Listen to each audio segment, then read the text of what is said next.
तो ये prostate gland जो आपके पास होते हैं, ये प्रोस्टेट ग्लैंड का आकृति कुछ ऐसा होता है, और ये प्रोस्टेट ग्लैंड से वैस डिफरेंस, ये यहां से वैस डिफरेंस, और ये जो मूत्र नली होते हैं, मूत्र वाला जो नली होता है वो भी ज्वाइंट होता है। और ये जो प्रोस्टेट ग्लैंड है, प्रोस्टेट ग्लैंड से पेशाब भी बाहर निकलता है और बीर भी बाहर निकलता है। यही अब देखिए, ये जो प्रोस्टेट ग्लैंड है ये एक दरवाजा के रूप में काम करता है, समझ गए, ये एक डोर के रूप में काम करता है। जब जिसका जरूरत पड़े उसको ये बाहर लॉन्च कर देता है, बाहर ये निकाल देता है। अब देखिएगा, प्रोस्टेट का समस्या बहुत सारे लोगों पुरुषों में होता है, क्योंकि ये नर जनन तंत्र का एक अंग होता है, सहायक अंग होते हैं। अब ये नर जनन तंत्र का एक सहायक अंग होता है, तो ये खराब भी हो जाता है पुरुषों में। तो पुरुषों में खराब होने के पीछे रीजन है कि ये प्रोस्टेट ग्लैंड कब खराब होते हैं। तो प्रोस्टेट ग्लैंड खराब होने का मतलब एकदम नहीं कि कबाड़ी हो जाता है, समझ गए, एकदम जंग उंग लग जाता है, ऐसा कुछ नहीं है। इसका मतलब है कि प्रोस्टेट ग्लैंड जो होते हैं, या तो इसमें सूजन आ जाएगा, इसमें क्या आ जाएगा, सूजन आ जाएगा, या तो फिर कहा जाता है कि ये एकदम सिकुड़ जाता है, या तो ये क्या हो जाएंगे, सिकुड़ जाएंगे। तो सूजन आ जाएगा या तो सिकुड़ जाएगा। अब ये क्या होता है, एक दरवाजा की तरह होता है, एक क्या होता है, दरवाजा की तरह। अब दरवाजा जैसे मान लीजिए कि एक दरवाजा की तरह है, और इसका काम है कि जब पेशाब लगे पुरुषों को तो पेशाब को बाहर निकालेंगे, और जब बीर को निकालने का जरूरत पड़े तो बीर को बाहर निकालेंगे।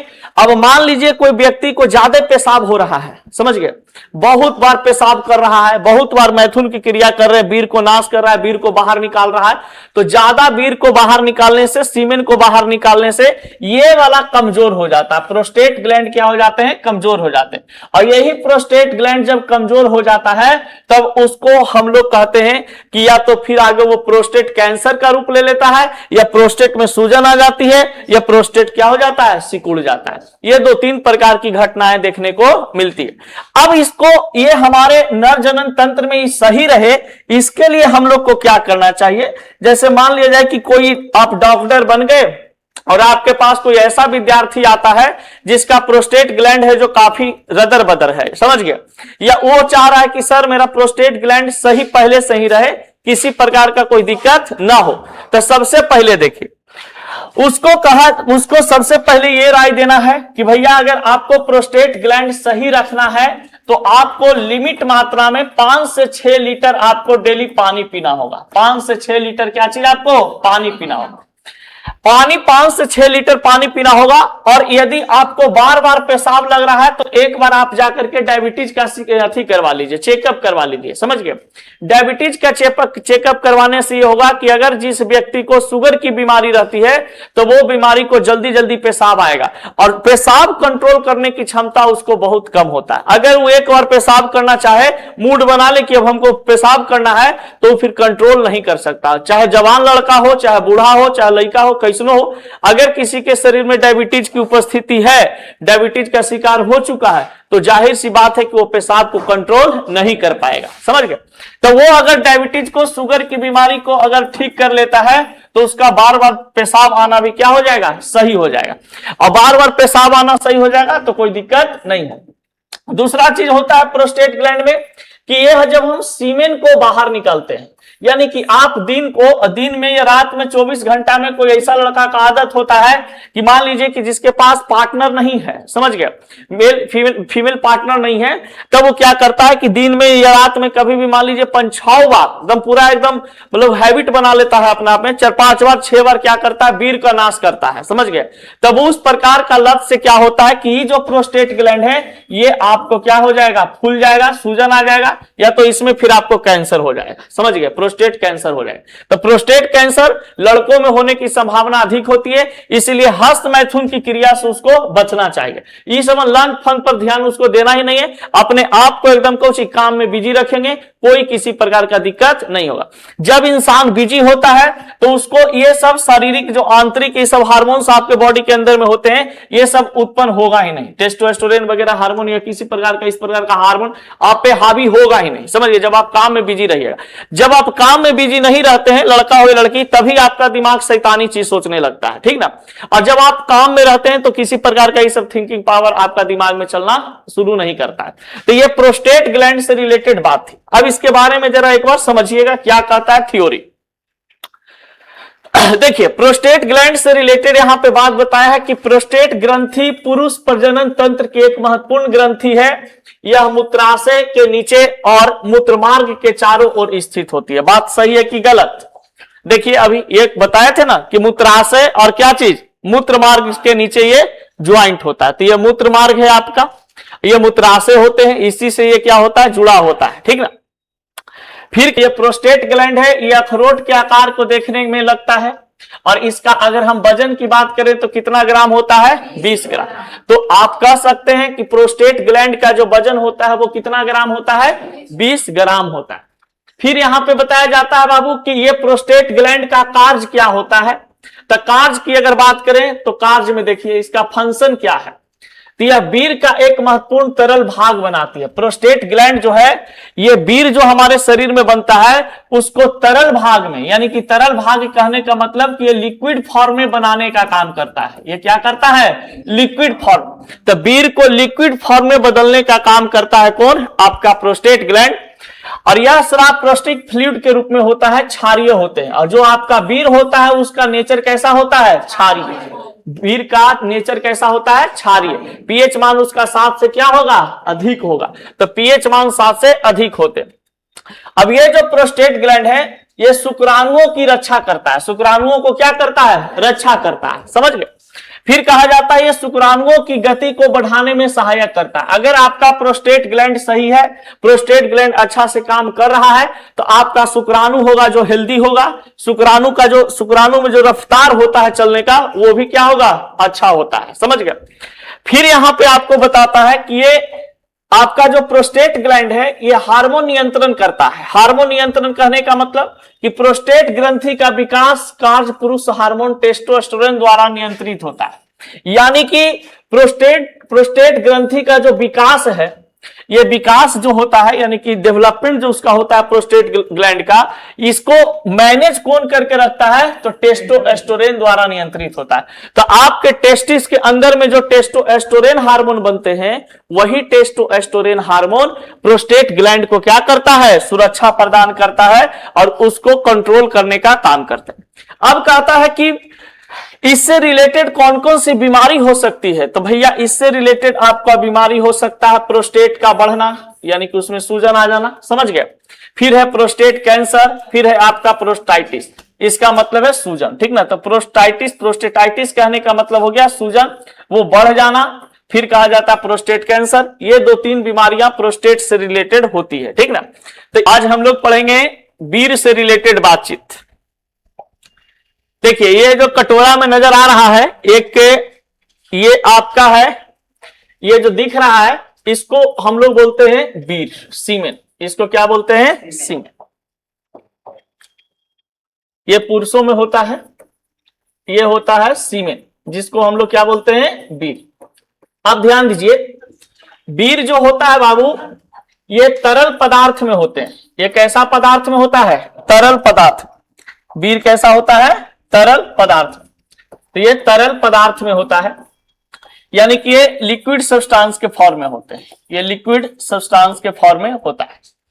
अब ये जो लिक्विड में आप देख रहे हैं इसमें कहा जाता है कि ये जो पूरा आपको इस प्रकार से ये लिक्विड फॉर्म में जो वीर्य दिखाई दे रहे हैं, ये वीर्य कहा जाता है कि मुख्य रूप से पुरुषों में 5 ml से 8 ml तक बनता है। 5 ml से कितना ml, 8 ml। यानी कि जब एक बार पुरुष अपना वीर्य बाहर निकालता है तो वो वीर्य की मात्रा, सीमेन की मात्रा कितना होती है, 5 ml से लेकर के 8 ml तक, समझ गया। और इसमें कहा जाता है कि जो पानी जैसा द्रव जैसा पदार्थ दिखाई देता है, द्रव प्लस ये शुक्राणु से बने होते हैं। द्रव प्लस क्या चीज, शुक्राणु से। और ये जो 5 ml 8 ml वीर्य है इसमें करोड़ों करोड़ों की संख्या में शुक्राणु की उपस्थिति होती है। करोड़ों करोड़ों की संख्या में 10 लाख, 12 लाख, 15 लाख, 8 लाख, समझ गए, 8 करोड़, 8 करोड़, 2 करोड़, 1 करोड़, 5 करोड़, इस रूप में क्या होता है, शुक्राणु की संख्या। अब बताइए कि 5 ml 8 ml जो होता है, इतना सा मान लो कि कोई पुरुष का वीर्य निकला तो उसमें द्रव और शुक्राणु, तो द्रव जो होता है आपका 90% होते हैं। द्रव कितना परसेंट, 90%। और शुक्राणु मात्र कितना प्रतिशत होता है, 10%। और यही जब द्रव और शुक्राणु मिल करके बनते हैं सीमेन, यानी कि जब वीर्य बनता है तो वीर्य में कहा जाता है कि ये जो द्रव होते हैं ना, ये सेमिनल प्लाज्मा के रूप में होते हैं। ये क्या चीज के रूप में होते हैं, सेमिनल प्लाज्मा के रूप में होते हैं, सेमिनल प्लाज्मा के रूप में होते हैं, सेमिनल प्लाज्मा के रूप में होते हैं। तो इस प्रकार से वीर निकलते हैं जब पुरुष है जो हस्तमैथुन करता है या तो फिर किसी महिला के साथ संसर्ग की क्रिया में आते हैं। अब कहा जाता है कि ये जो वीर होते हैं इसका ये चिपचिपा पदार्थ होता है, ये चिपचिपा पदार्थ होते हैं, चिपचिपा पदार्थ होता है। देखिए चिपचिपा पदार्थ ई चलते होता है क्योंकि इसमें 90% प्रोटीन की मात्रा होती है। अब कोई भी प्रोटीन वाला जो पदार्थ होगा उसमें चिपचिपाहट होगा, लसलसी होगा, समझ गए। कोई भी आप पदार्थ प्रोटीन वाला घर में भी खाइए, दूध दही सब खाते हैं तो क्या होता है, लसलसाता है कि नहीं लसलसाता है। इसका मतलब कि चिपचिपा अगर स्वभाव में नजर आ रहा है तो समझ लीजिए कि उसमें क्या चीज की उपस्थिति है, प्रोटीन की उपस्थिति है। तो 90% आपका इसमें होता है प्रोटीन और 10% शुक्राणु के रूप में, यानी पूरा का पूरा ये प्रोटीन का बना हुआ होता है। और इसी चीज को हम लोग क्या कर देते हैं, बाहर निकाल देते हैं। शरीर से जब बाहर ही बार बार निकलता है तो शरीर के अंदर से कमजोर करना शुरू कर देता है और शरीर को कमजोर इस प्रकार से करेगा कि आपका मांस हड्डी सब कमजोर होना शुरू हो जाएगा, मांस भी कमजोर, हड्डी भी कमजोर, दिमाग भी कमजोर, समझ गए। पूरा ओवर कॉन्फिडेंस अपना खो दीजिएगा, समझ गए, पूरा कॉन्फिडेंस अपना खो दीजिएगा। यानी कि इसका नाश करना है, जिंदगी बर्बाद करना है, समझ गए। इसका अगर कोई व्यक्ति नाश कर रहा है तो अपना जिंदगी नाश कर रहा है, समझ गए। ये कंट्रोल करना बहुत ही जरूरी है। देखिए पुरुषों में कहा जाता है कि ठीक है, मान लीजिए शादी ब्याह न हो रहा है तो ये ठीक है, लड़का करता है, हस्तमैथुन करता है, लेकिन कुछ लोग का ये आदत बन जाता है, शादियों ब्याह होने के बाद क्या करते हैं लोग करते हैं, तो वो गलत चीज है, ठीक ना, ऐसा नहीं करना चाहिए। सीमेन जो होता है यानी कि वीर जो होते हैं यह द्रव के रूप में होता है। वीर किस रूप में होता है, द्रव के रूप में। और ये पुरुष प्रजनन अंग से सखलन होता है, पुरुष प्रजनन अंग से क्या होता है, सखलन होता है। और ये सखलन के समय जब बाहर निकलता है तो इसमें शुक्राणु तथा विभिन्न ग्रंथियों के स्राव होते हैं, अलग अलग प्रकार के बहुत सारे ऐसे ग्रंथि हार्मोन्स भी बाहर शरीर के अंदर में रिलीज होता है, ठीक ना। जब किसी पुरुष के शरीर से वीर बाहर निकलता है तो वीर तो बाहर निकलवे किया, वीर में सीमेन में शुक्राणु की भी उपस्थिति होती है, प्रोटीन प्लाज्मा की उपस्थिति होती है, इसके साथ साथ कई प्रकार के हार्मोन हमारे शरीर से क्या निकलते हैं, बाहर निकलते हैं, ठीक ना। फिर यहाँ पे बताया जाता है कि वीर जो होते हैं ये निम्नलिखित भागों से मिलकर बनते हैं, बहुत सारे अनेकों प्रकार के भाग से मिलकर के बनते हैं, जिसमें पहला चीज है आपके पास वीर पुटिका सेमिनल वैसिल्स, फिर है प्रोस्टेट ग्रंथि, फिर है ये आपका ब्लोथरल ग्रंथि का स्राव, ये सभी मिलकर के वीर पुटिका में क्या होता है, वीर जमा होता है, समझ गए। प्रोस्टेट ग्रंथि उसको क्या करता है, मजबूत करता है, घूमने लायक, चलने फिरने लायक उसको एनर्जी देता है।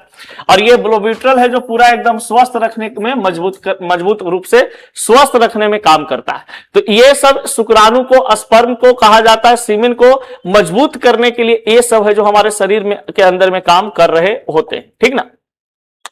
फिर देखिए अब इसका कहा जाता है बाबू विशेषता, कि इसका विशेषता क्या है, यानी कि जो वीर होते हैं, सीमेन होते हैं, उसका विशेषता क्या है। तो वीर जो है देखने में आपको रंग इसका जब हम बात करते हैं तो ये सफेद होगा या तो हल्का धुंधला टाइप का होता है। तो वीर का जो विशेषताएं हैं, वीर का जो रंग की बात करते हैं तो वीर जो होता है वो सफेद होते हैं या हल्का धुंधला होता है। और इसका पीएच मान, वीर का पीएच मान कितना होता है, 7.2 से 8 तक, 7.2 से 8 तक, यानी कि 7 से लेकर के कितना, 8 तक, 7 से लेकर के 8 तक। 7 से अधिक जब हो जाता है पीएच मान, 7 से अधिक पीएच मान होता है, उसको हम किस नेचर का समझते हैं, क्षारीय। क्या होता है, क्षारीय। तो बताइए वीर है जो किस नेचर का हो जाएगा, क्षारीय नेचर का हो जाएगा। अब देखिए मात्रा की अगर बात करते हैं 2 से 5 मिलीलीटर प्रति संकलन होता है। प्रति संकलन कहने का मतलब कम से कम 5 ml की उपस्थिति होना चाहिए। आपका पुरुषों में कहा जाता है, पुरुषों में कम से कम वीर कितना बनना चाहिए, 5 ml, समझ गए। कुछ में कम भी बनता है, कुछ में ज्यादा भी बनता है, तो 5 ml से ज्यादा बनता है उसको 8 ml के रूप में लेके चले जाते हैं। तो 5 से 8 ml वीर का बनना बहुत ही जरूरी है। देखिए वीर इतना 5 ml बनता तो है, 5 ml बने, 8 ml बने, ठीक ना, लेकिन मुख्य रूप से कहा जाता है कि इसमें करोड़ों के संख्या में शुक्राणु होते हैं, करोड़ों की संख्या में शुक्राणु होते हैं, करोड़ों की संख्या में स्पर्म होता है। और कोई एक स्पर्म है जो एक अंडाणु से रिएक्शन करता है, कोई एक अंडाणु से कोई एक स्पर्म रिएक्शन करेगा बाकी रिएक्शन में भाग नहीं लेगा, निषेचन की क्रिया में भाग नहीं लेता है। तो क्या होता है कि कुछ स्पर्म जैसे महिला के वेजाइना में छूटा, तो महिला के वेजाइना में छूटा तो महिला का जो वेजाइना होता है वो अम्लीय स्वभाव का है, तो कुछ उससे मर गया, कुछ इधर बाहर निकल गया, कुछ इधर उधर चल गया, समझ गए, और कुछ धीरे धीरे फ्लोपियन ट्यूब में पहुंचता है, मात्र एक आध दो ऐसा एकदम तेजी से जो निकलता है वहां पर। तो बताइए, जन्म लेने से पहले भी हम लोग को क्या चीज है, संघर्ष करना पड़ता है। करोड़ों की संख्या में हम लोग निकलते हैं, समझ गए, अब वो करोड़ों की संख्या में निकलता है, निकलने के बाद एक जाकर के क्या शुक्राणु है जो कांटेक्ट में आता है, समझ गए। तो वहां पर भी क्या चीज है, जन्म लेने में भी शुक्राणु संघर्ष करता है। इसीलिए देखिएगा मानव जब पृथ्वी पर आता है तो खाली संघर्ष से जीवन में। अब देखिए, कहा जाता है कि ये जितना हम लोग जो अभी बॉडी हम लोग देख रहे हैं ना, ये पूरा बॉडी हम लोग का एक दिन एक ऐसा समय होगा कि हम लोग का बॉडी पूरा एक सेल होगा, समझिए, एक सेल होगा, समझ गए। वो सेल से हमारा शरीर में बनता है क्या चीज, उत्तक बनता है, टिश्यू बनता है, टिश्यू से अंग बनते हैं, टिश्यू से क्या बनता है, अंग बनता है, और अंग से हम लोग का क्या बनता है, शरीर बनता है, समझ गए। तो इस प्रकार से कहा जाता है सेल, मान लो कि शुक्राणु का एक पहले सेल होगा, उस सेल से फिर धीरे धीरे काची का निर्माण होता है, टिश्यू का, तो टिश्यू से अंग बनते हैं, और अंग से फिर हम लोग का एक शरीर बनता है। तो हम लोग कहीं ना कहीं एक दिन भी एक क्या चीज थे, एक सेल थे, समझ गए। और एक सेल से आज हमारे पास कितना सेल बना हुआ है, समझ गए। तो इसमें डीएनए आरएनए जब शुक्राणु पढ़ाएंगे तो शुक्राणु में पढ़ाएंगे कि उसका मूड़ी होता है, हेड होता है, बीच वाला पोर्शन होते हैं, फिर टेल होता है। तो जब ये हेड जो रहता है शुक्राणु का, एक जब शुक्राणु जो देखते हो ना इसे ऐसे इस प्रकार से जो ज्वाइंट होता है इसे, तो ये वाला पॉइंट में जो आगे रहता है इसमें आपका आंख नाक मुंह कान जितना है सब ही बना रहता है। ये पूरा हम लोग का जो स्ट्रक्चर है ना, इस शुक्राणुओं के स्ट्रक्चर का होता है। इसमें पूरा चीज आगे जो दिखते हैं शुक्राणु का जो ये वाला भाग होता है, इसमें पूरा हम लोग का मुंडी तैयार रहता है, समझ गए, पूरा हेड तैयार रहता है। इसमें आगे में बीच वाला जो ये पार्ट आपको दिखाई देता है, ये बीच वाला पार्ट में पूरा हम लोग का ये तैयार रहता है, समझ गए, यहां से यहां तक है। और ये वाला जो आपके पास है, ये है जो टिलने का काम करता है, यानी हम लोग चलने का काम किससे करते हैं, पैर से। तो ई एक प्रकार का शुक्राणु, तो यही शुक्राणु के रूप में भी हमारा एक प्रकार का क्या होता है, शरीर डेवलप होता है, समझ गए।